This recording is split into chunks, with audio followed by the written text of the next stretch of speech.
Hello দর্শক, আসসালামু আলাইকুম। আশা করি সকলে ভালো আছেন। তো দর্শক, দেখতে পাচ্ছেন আমরা কিভাবে বন্ধুরা দেখতে পাচ্ছেন আমরা কিভাবে সরিষা গাছগুলো চাষ করে থাকি। তো বন্ধুরা, সরিষাগুলো চাষ করে কিন্তু আমাদের বাড়ির পাশে যে কৃষকেরা রয়েছে তারাও কিন্তু ভালো ধরনের টাকা ইনকাম করেছে। তো বন্ধুরা, এই সরিষাগুলো চাষ করলে ভালো ধরনের লাভবান হওয়া যায়।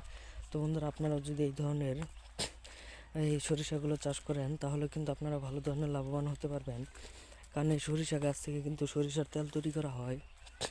তো বন্ধুরা, এই সরিষার তেলগুলো আপনারা কীভাবে তৈরি করবেন? তো বন্ধুরা, এই সরিষার তেলগুলো আপনাদের তৈরি করতে হলে প্রথমে আপনাদের সরিষাগুলো চাষ করতে হবে। তো বন্ধুরা, দেখতে পাচ্ছেন এই যে এইগুলোর ভিতরে কিন্তু সরিষাগুলো হয়ে থাকে দানা দানার মতো। এইগুলো তোলার পরে আপনারা এই বাজার থেকে আপনারা সুন্দর করে এই সরিষার বীজগুলো কিনে আনার পরে একটি চাষের জমিতে হাল চাষ করার পরে আপনারা ছিটিয়ে রোপণ করে দিলেই আপনাদের চাষের জমিতে এই ধরনের সরিষাগুলো হয়ে যাবে এবং আপনাদের খুব একটা পরিশ্রম হয় না। এইগুলো সরিষাগুলো চাষ করলে খুব একটা পরিশ্রম হবে না।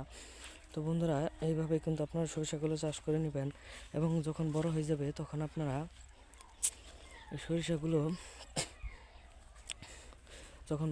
তখন আপনারা বাড়িতে তুলে নিয়ে মেশিনের মাধ্যমে ভাঙানোর পরেই আপনারা এখান থেকে সরিষার তেল তৈরি করতে পারবেন। তো বন্ধুরা, আমাদের ভিডিওটি ভালো লাগলে অবশ্যই চ্যানেলটি সাবস্ক্রাইব করে দেবেন।